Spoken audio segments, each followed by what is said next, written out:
para ulama bahwa nikmat kebebasan, nikmat kemerdekaan itu adalah satu nikmat berharga juga yang Allah Subhanahu wa taala berikan kepada manusia.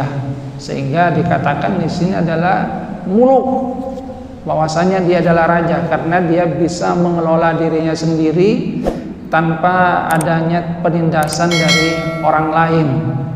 Di dalam satu riwayat Rasulullah SAW itu juga mengisyaratkan tentang hal yang sama. Man kana lahu baitun wa khadimun fa huwa malik. Siapa yang mempunyai rumah sendiri dan ada yang melayani dirinya, maka dia itu adalah raja. Jadi nikmat kemerdekaan, nikmat kebebasan itu kata para ulama merupakan dari nikmat agung yang diberikan oleh Allah Subhanahu wa taala.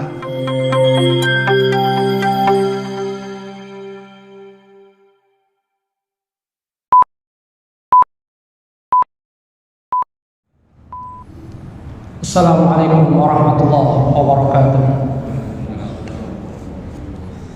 Innal hamdalillah nahmaduhu wa nasta'inuhu wa nastaghfiruh wa na'udzu billahi min shururi anfusina wa min sayyiati a'malina.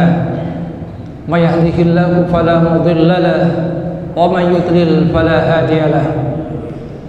Asyhadu an la ilaha illallah wahdahu la syarika lah wa asyhadu anna Muhammadan abduhu wa rasuluhu la nabiyya ba'dah.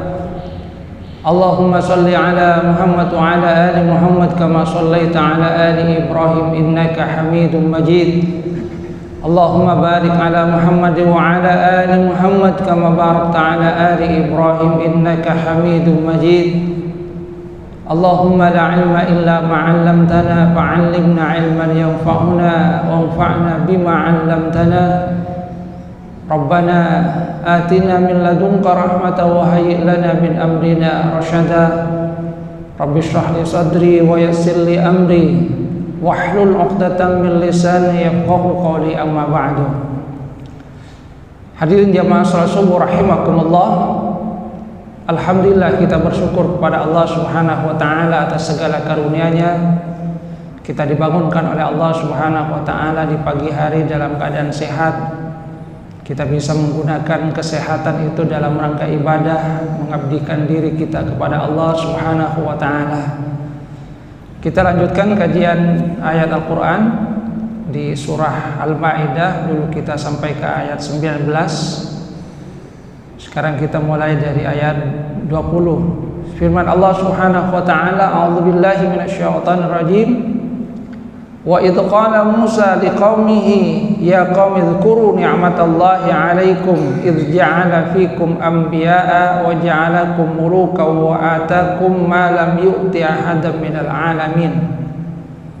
Ya qaumi dukhulul ardal muqaddasata allati kataballahu lakum wa la tartaddu ala adbarikum fatanqalibu khasirin. Setelah Allah Subhanahu wa taala memberikan bantahan kepada kaum ahli kitab tentang i'tiqad dan keyakinan mereka yang salah, bahwasanya mereka adalah hamba-hamba pilihan Allah Subhanahu wa taala, keyakinan mereka tentang ketuhanan dari Nabi Isa alaihi salam.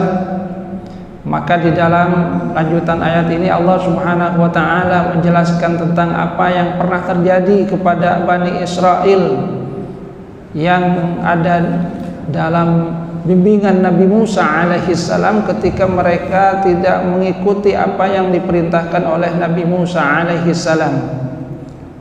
Nabi Musa menyatakan di dalam ayat ini, wa idh qala Musa liqaumihi, dan ingatlah ketika Musa itu berkata kepada kaumnya, ya qaumi dzkuru ni'matallahi 'alaikum, wahai kaumku, ingatlah nikmat yang telah diberikan oleh Allah kepada kalian.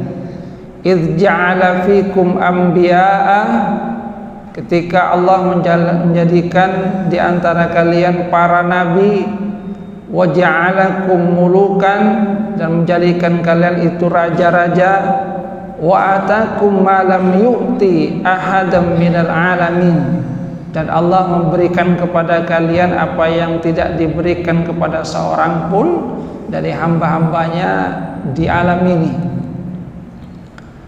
Di ayat ini Nabi Musa alaihissalam menyeru kaumnya dengan sebutan ya qaumi, yang dalam pandangan dari para mufassir, ungkapan Nabi Musa alaihissalam ya qaumi itu mengisyaratkan bahwasanya nabi-nabi sebelum Nabi Muhammad sallallahu alaihi wasallam itu memang biasanya diutus untuk kaum tertentu, diutus kepada Bani Israel seperti halnya Nabi Musa alaihi salam.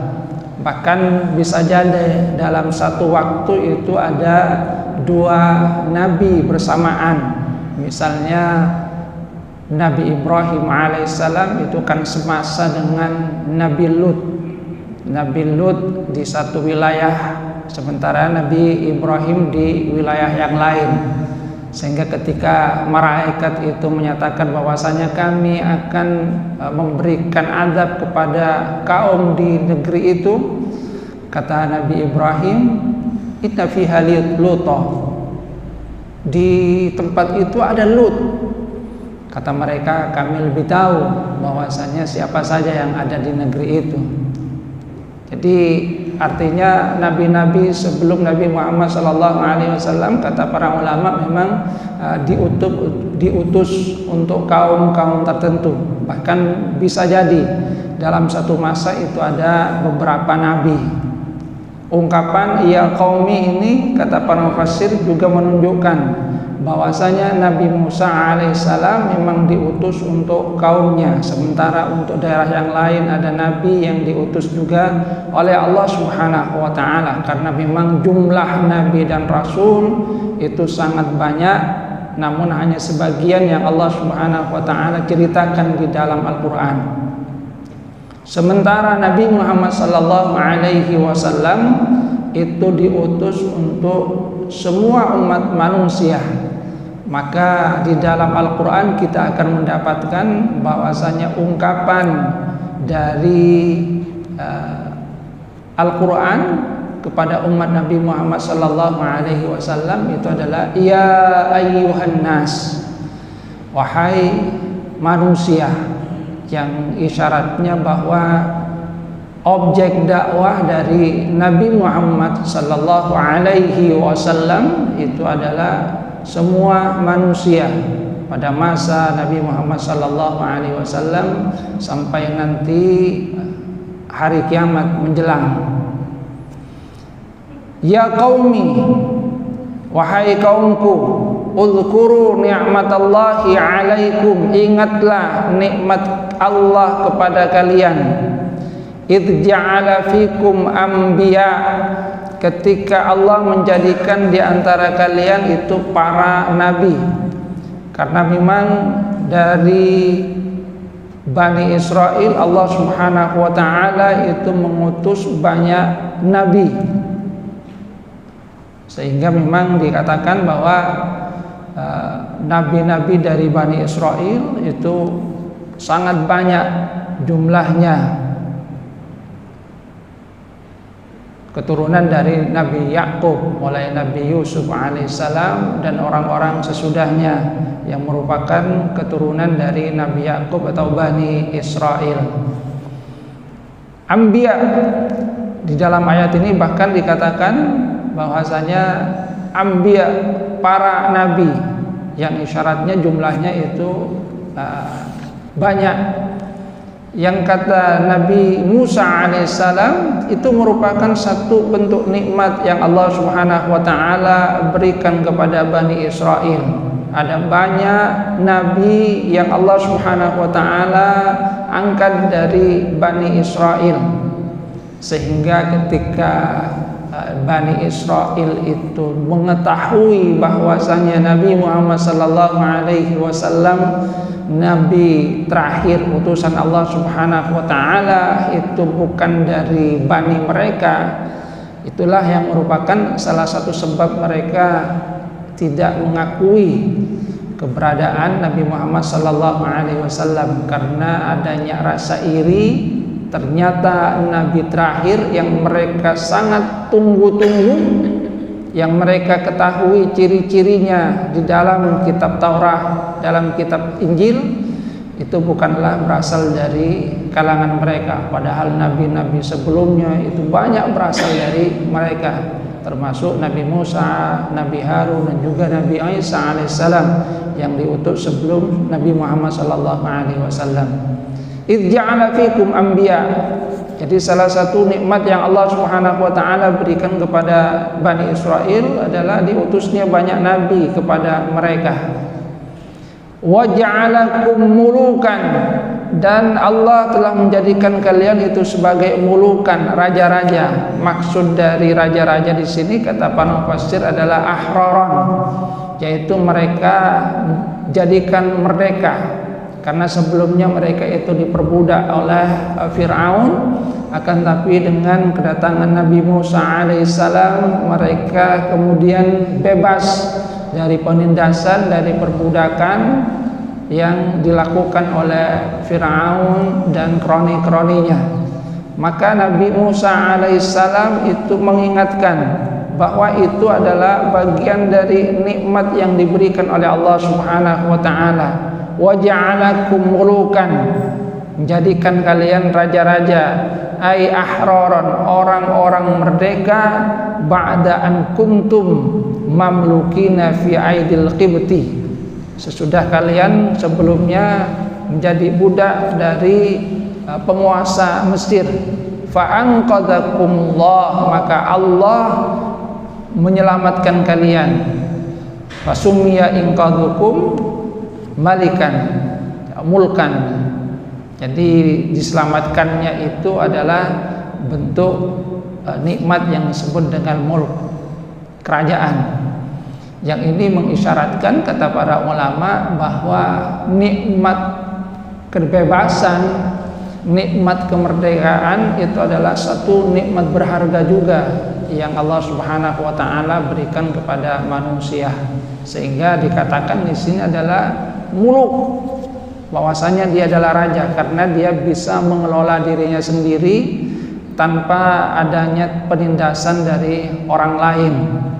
Di dalam satu riwayat Rasulullah sallallahu alaihi wasallam itu juga mengisyaratkan tentang hal yang sama. Man kana lahu baitun wa khadimun fa huwa malik. Siapa yang mempunyai rumah sendiri dan ada yang melayani dirinya, maka dia itu adalah raja.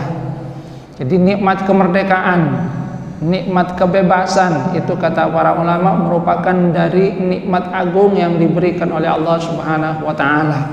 Karena ketika seseorang itu merdeka, maka dia bisa mengelola dirinya sendiri, dia bisa melakukan aktivitasnya dalam keseharian tanpa adanya penindasan, tanpa adanya kungkungan dari orang lain.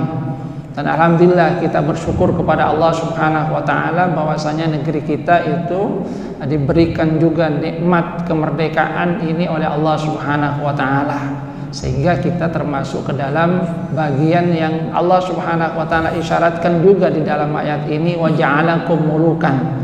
Allah Subhanahu wa taala menjadikan kita juga sebagai raja-raja karena kita bebas melakukan aktivitas di dalam kehidupan kita. Kita bebas melakukan apa yang kita inginkan tanpa adanya kekangan dari penjajah. Wa ja'alakum mulukan.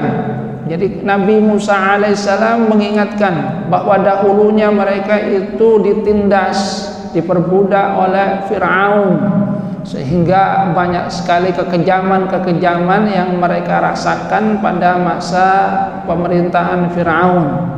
Di antaranya adalah bagaimana Fir'aun dan pasukannya itu membunuh anak-anak laki-laki dari mereka dan membiarkan anak-anak perempuan karena ketakutan dari Fir'aun tentang satu ramalan bahwa nanti akan ada salah satu keturunan dari Bani Israel yang akan meruntuhkan kekuasaannya.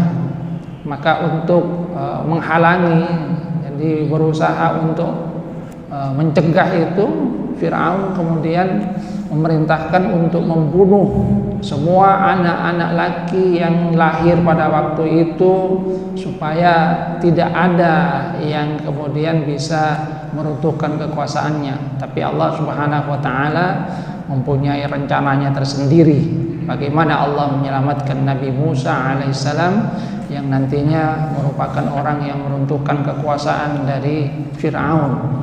Ini nikmat, kata Nabi Musa alaihissalam, wa ja'alakum mulukan.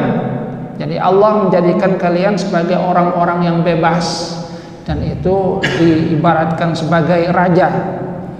Wa atakum ma lam yu'ti ahadan minal alamin. Dan Allah itu memberikan kepada kalian apa yang Allah belum berikan kepada seorang pun dari hamba-hambanya di alam ini.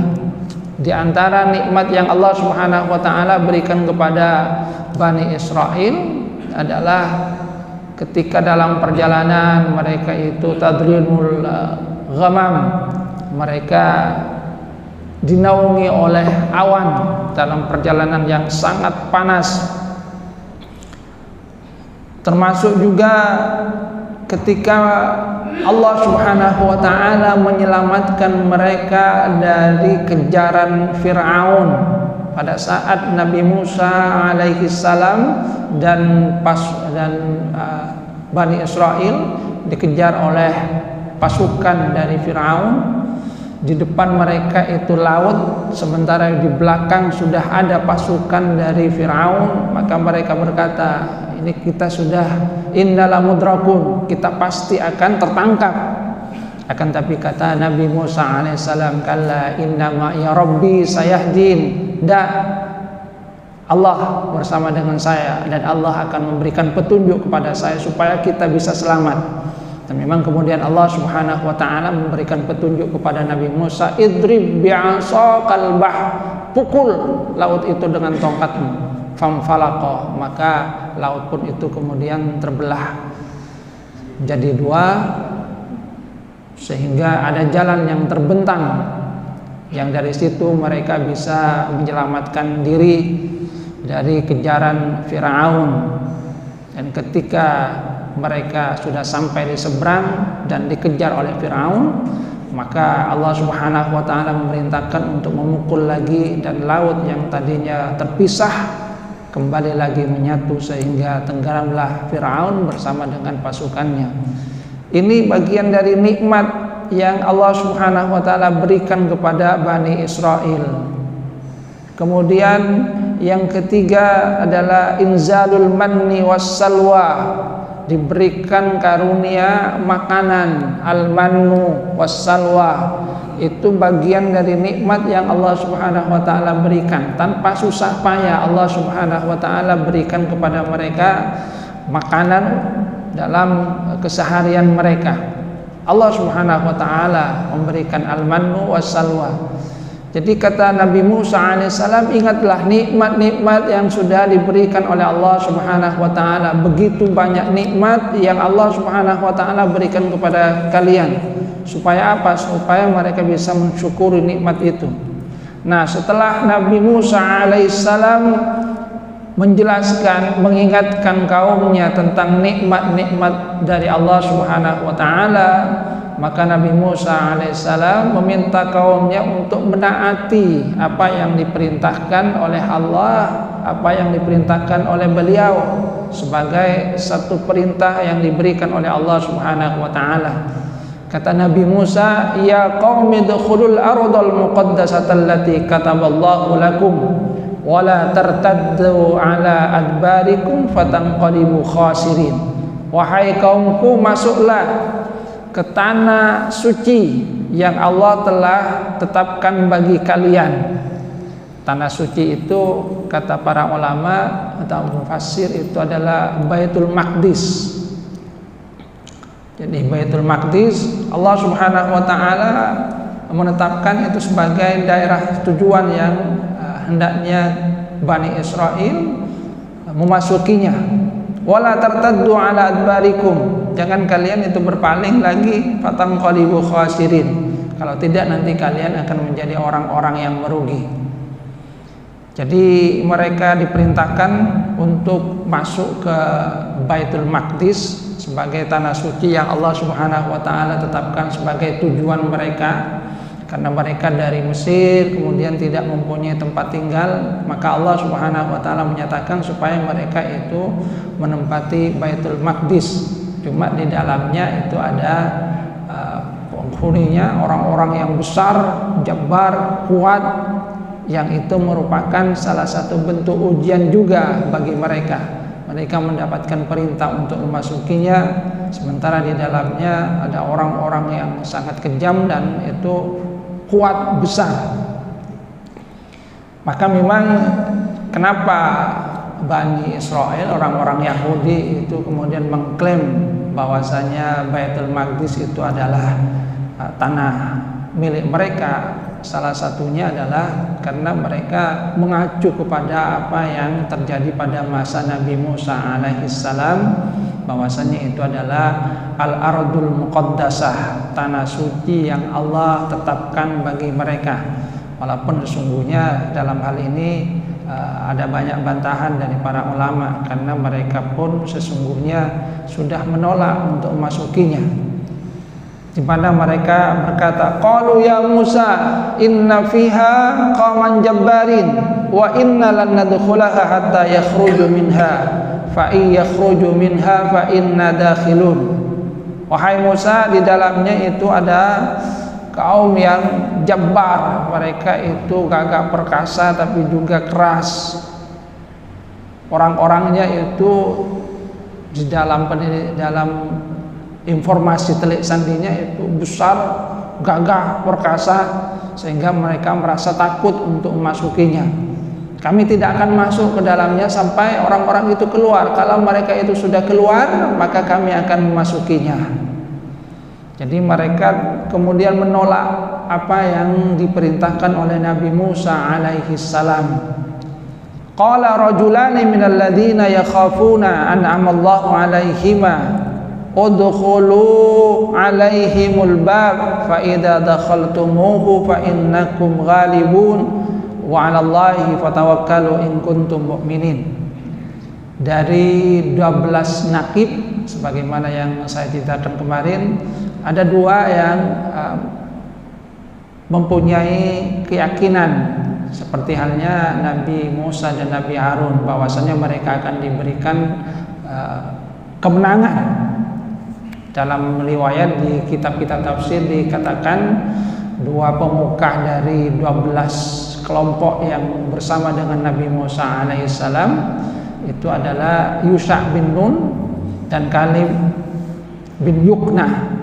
Jadi 2 pemimpin ini yang kemudian mereka sudah melihat juga bersama dengan nakib yang lain, pemimpin kelompok yang lain yang 12, bahwasanya memang orang-orang yang ada di kota itu, di Baitul Maqdis yang hendak mereka masuki itu besar, tinggi, gagah perkasa, akan tapi mereka tetap mempunyai keyakinan bahwasanya mereka akan mendapatkan pertolongan dari Allah Subhanahu wa taala.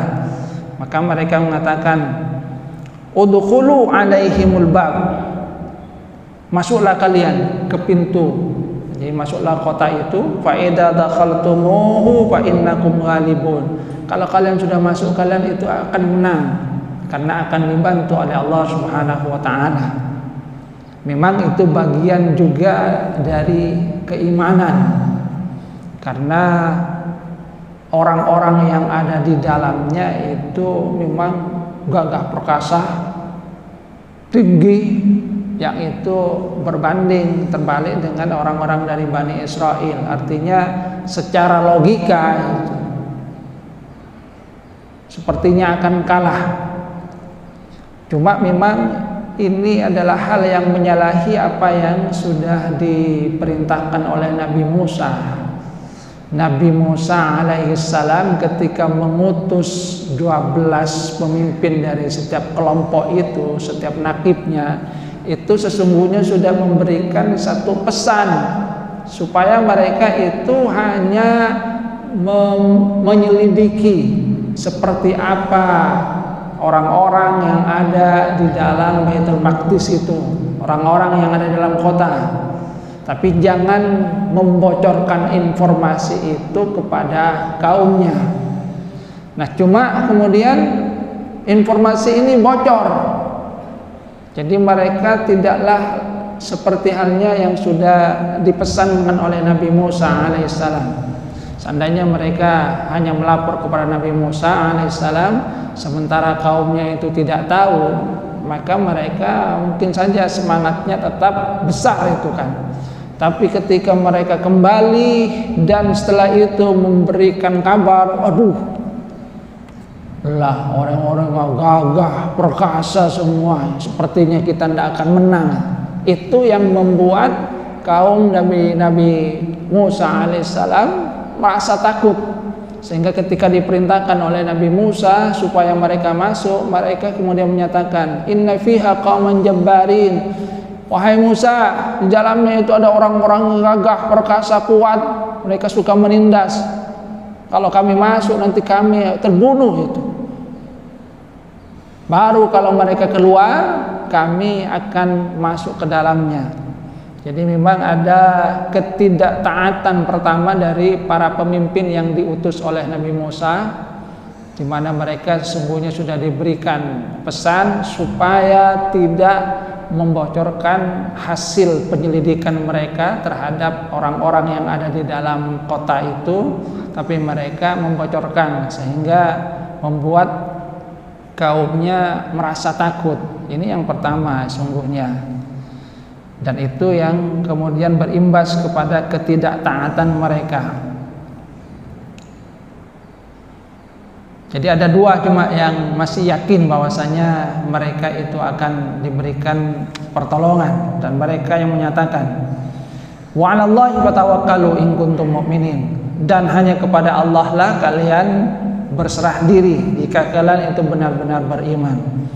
Tapi apa yang dikatakan oleh mereka? Qalu ya Musa inna lan nadkhulaha abadan madamu fiha. Wahai Musa, kami tidak akan pernah masuk ke dalamnya selama-lamanya, selama mereka masih ada di dalamnya. Sudahlah, fadhhab anta wa rabbuka faqatila inna hahuna qa'idun. Kamu saja Musa berperang dengan Tuhanmu, perangi mereka, kami duduk-duduk di sini. Kalau sudah menang nanti kami masuk. Kurang ajar mereka itu kepada Nabi Musa. Nabi Musa kemudian mereka katakan, idhab anta wa rabbuka, kamu berperang dengan Tuhanmu. Kamu yang nyuruh berperang dengan Tuhanmu. Sudah, nanti kalau sudah menang kami mau masuk. Kami di sini saja. Kalau sudah menang kami akan masuk di dalamnya. Makanya dalam hal ini ketika Rasulullah SAW bersama dengan pasukannya yang ada pada saat perang Badar itu menghadapi satu kenyataan bahwasanya mereka akan menghadapi pasukan Quraisy yang jumlahnya 3 kali lipat. Orang-orang Ansor kemudian menyatakan kepada Nabi Muhammad SAW, mereka katakan, ya Rasulullah, tetaplah kita berjuang. Kami tidak akan menyatakan seperti halnya yang dikatakan oleh Bani Israel kepada Nabi Musa. Bani Israel menyatakan kepada Nabi Musa, idhab anta wa rabbuka faqatila hahuna qa'idun. Mereka berkata kepada Nabi Musa, pergilah engkau bersama Tuhanmu, perang berdua, kami di sini duduk-duduk saja. Tidak, kami tidak akan menyatakan yang seperti itu. Tapi kami akan menyatakan, idhab anta wa rabbuka faqatila, silahkan engkau berperang dengan Tuhanmu, tapi kami juga akan menyertai engkau di dalam peperangan itu. Kami akan terus mendukung engkau, tidak akan membiarkan engkau bersama Tuhanmu saja. Itu yang diungkapkan oleh orang-orang Ansor, terutama pendukung dari Nabi Muhammad SAW, karena dalam perjanjiannya itu kan mereka akan melindungi Nabi Muhammad SAW dalam perjanjian itu di wilayah Madinah, sementara Badar itu sudah ada di luar Madinah, kan tapi mereka tetap menyatakan bahwasanya kami tetap mendukung engkau, Kami tidak akan menyatakan seperti halnya yang dinyatakan oleh Bani Israel kepada Nabi Musa alaihissalam. Nah, ketika Nabi Musa melihat apa yang menjadi tanggapan kaumnya, mereka menolak, tidak taat kepada beliau, maka Nabi Musa menyatakan, qala rabbi inni la amliku illa nafsi wa akhi fafruq bainana wa bainal qaumil fasiqin. Tuhanku, sungguhnya saya tidak bisa menguasai kecuali diri saya sendiri dan saudaraku, maka pisahkan antara kami dan antara orang-orang yang fasik. Nabi Musa alaihissalam berdoa kepada Allah Subhanahu wa taala, dan ini nanti dikabulkan oleh Allah Subhanahu wa taala. Allah menyatakan qala fa innaha muharramatun alaihim arba'ina sanah.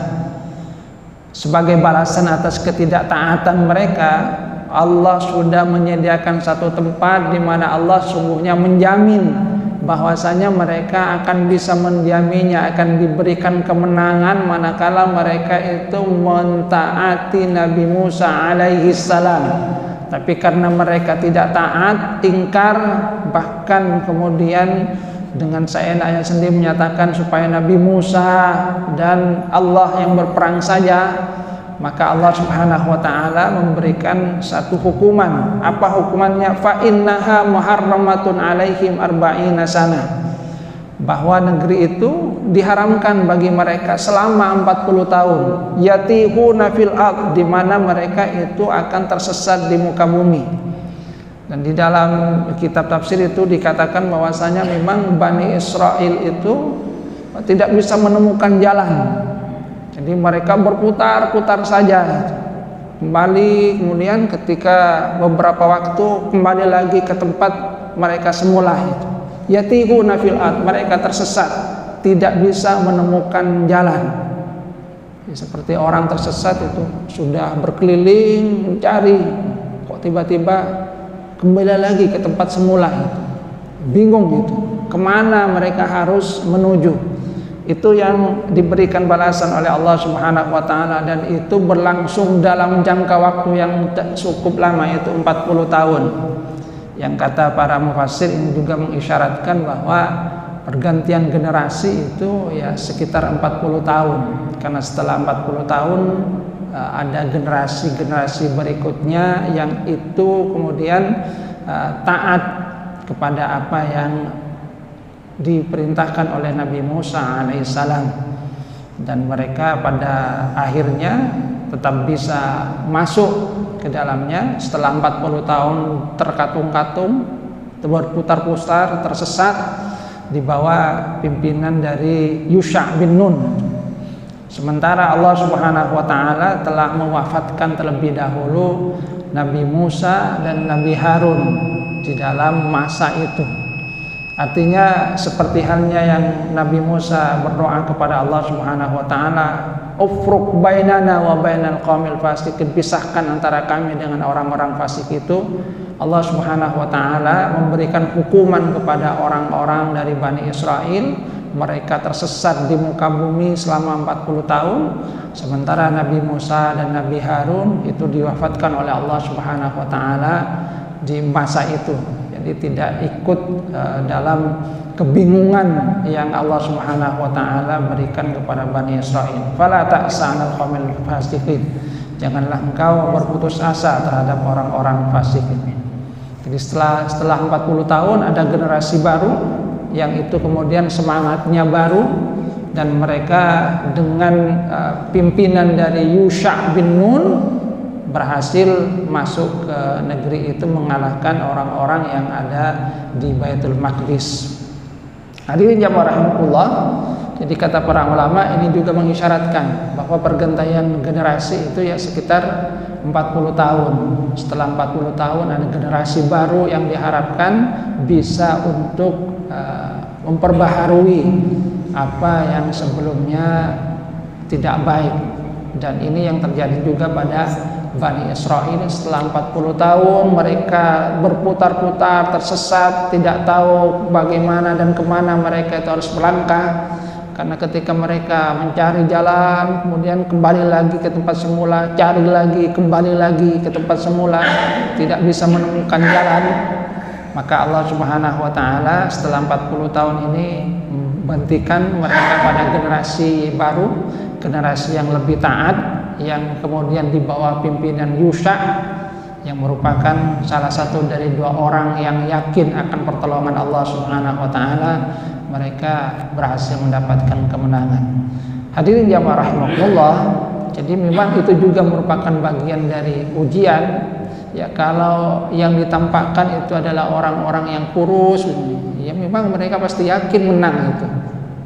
Tapi ketika ditampakkan bahwa musuhnya itu gagah perkasa, kuat, besar, itu kan merupakan bagian dari ujian. Kira-kira kita menang enggak? Menang enggak itu? Kalau kelihatan musuhnya itu jelas kecil, wah, menang pasti ini.